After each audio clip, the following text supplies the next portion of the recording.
Realistis Pak permintaan dari teman-teman buruh Pak untuk ditambahkan ada lain-lainnya 1% naik 0,2% dibandingkan tahun 2025, sedangkan Kemenaker menetapkan 0,2% bahkan. Gimana Pak? Oh itu kalau para tokoh dua itu sudah menghitung itu dasarnya jelas, jadi itu sangat realistis. Oke. Nah tinggal kami nanti minggu depan akan rapat dengan Menaker soal kenaikan upah minimum 2026 ini. Tentu nanti berbagai argumentasi dari Menaker, lalu pertimbangan dari teman-teman buruh itu akan menjadi pertimbangan penting. Tetapi intinya bahwa adil itu tidak harus sama di setiap wilayah. Oke. Maka keadilan yang keadilan sosial untuk ketenagakerjaan yang hakiki ini kami akan tetap jaga dengan tetap memperhatikan norma-norma regulasi yang ada.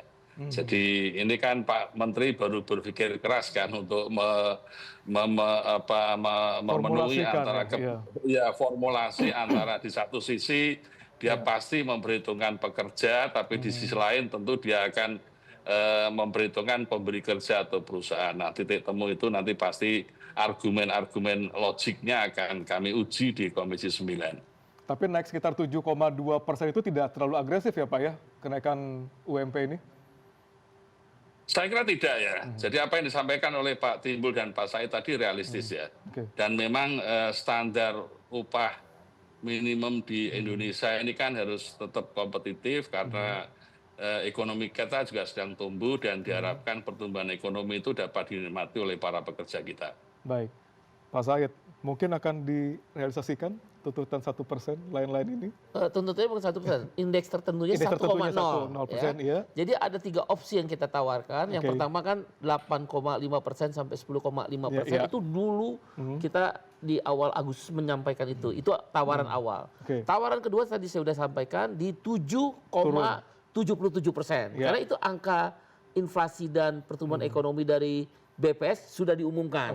Dan yang terakhir, kita mulai dari apa yang disampaikan Presiden tahun lalu 6,5%. Jangan di bawah itu. Dari 3 opsi itu kira-kira yang bakal digolkan dulu ya? Di antara 1 ke 2. Yang 2 dan 3 usulan 8,5 sampai 10,5 itu tinggal kompromi di angka pertumbuhan ekonomi masing-masing daerah yang berbeda-beda. Tadi sampai Maluku Utara misal 30,5% loh pertumbuhan ekonominya.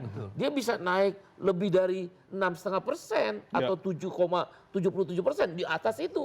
Bahkan bisa 10 sampai 12%. Nah, yang kita persoalkan kenapa Menaker tiba-tiba memunculkan 0,2 gitu loh.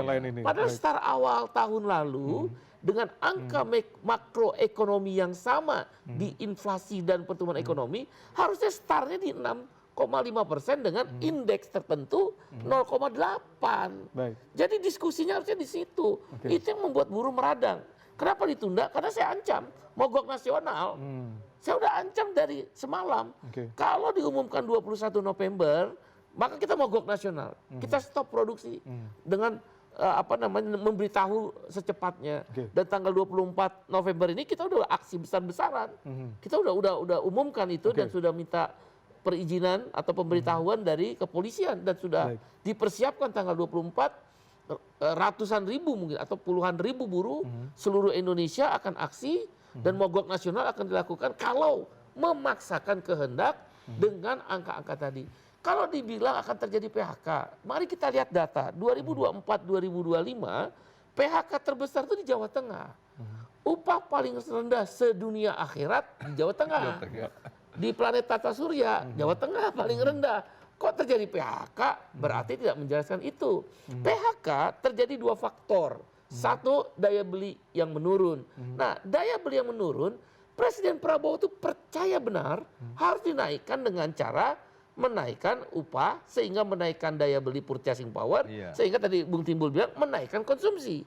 Kalau konsumsi naik dengan daya beli yang naik, maka akan mengakibatkan pertumbuhan ekonomi yang naik. Itulah kenapa Pak Presiden percaya daya beli itu ditingkatkan. Nggak mantap gitu, makan tabungan. Nah yang kedua faktornya adalah ternyata regulasi. Waktu itu ada Permendak nomor 8 tahun 2024 yang membolehkan impor dari Cina tekstil garment itu gila-gilaan. Bahkan thrifting, impor barang pakaian bekas. Hancur tekstil dan garmen. Sekarang udah dirubah. 2 faktor itulah penyebab PHK, bukan upah. Tapi dengan kenaikan sekitar 7,7% ini, apakah bisa tetap menjamin investasi tetap akan masuk? Itu kan aturan yang diberikan oleh mahkamah. Betul, investasi harus masuk. Tapi mahkamah mempunyai pendapat kelayakan untuk hidup juga harus dijaga.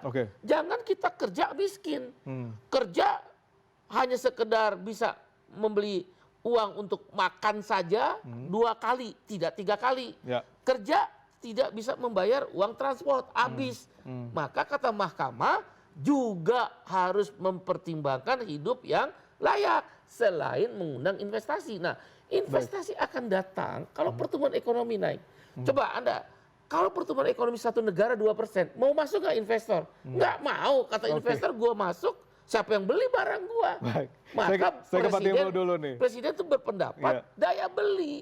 Maka daya beli salah satunya adalah menaikkan upah yang layak. Demikian. Pak Timbul, apakah dengan naiknya 7,7% ini malah membuat kekhawatiran dari sisi investasi nggak gitu? Jadi kekhawatiran karena sekarang kalau kita lihat sama-sama ada beberapa factory, korporasi luar yang akhirnya hengkang ke negara tetangga gitu. Karena menilai bahwa upah kita masih dibandingkan terlalu tinggi dibandingkan negara lain di tetangga kita. Jadi kalau menurut saya ya, tidak dilihat labor cost itu sebagai ancaman. Bahwa banyak faktor yang menyebabkan biaya perusahaan itu tinggi. Illegal cost itu banyak loh. Bagaimana kejadian di Kementerian Tenaga Kerja untuk ngurus TKA, dikorupsi, ngurus sertifikat K3 dan sebagainya. Nah ini kan biaya-biaya yang relatif nanti akan menjadi beban bagi perusahaan. Nah misalnya juga seperti harga energi, ini kan juga harus diberikan sebuah kemampuan untuk bagaimana pengusaha itu lebih. Artinya yang mahal tuh overhead cost dan production cost kan, bukan labor cost Menurut saya. Nah kemudian juga misalnya suku bunga.